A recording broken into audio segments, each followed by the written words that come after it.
మీరు ఇక్కడ కూర్చోబెట్టి మీరు ఆధిపత్య ధోరణితో కానీ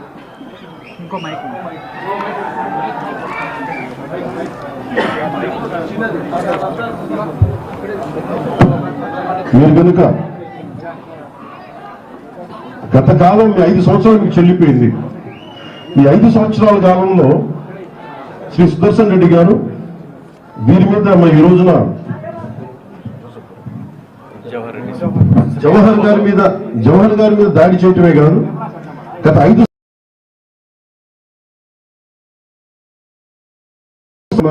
ఆయన మీద కూడా దాడి చేశారు. ఆయన కూడా దుర్భాషలు ఆడతారు. అలాగే శ్రీనివాసన్ రెడ్డి గారి మీద కూడా దాడి చేశారు.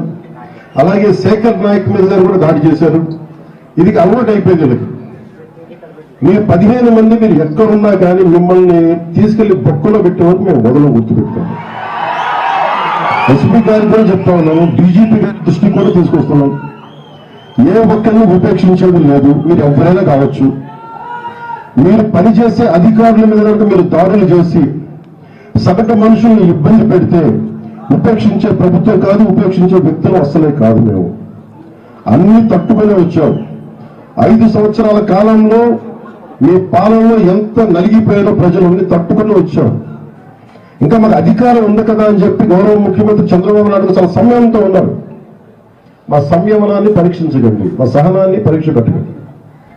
చాలా గట్టిగా ఉంటుంది చెప్తున్నాం. దీని తాలూకు పరిస్థితి మర్యాదగా మాట్లాడుతూ ఉన్నాం.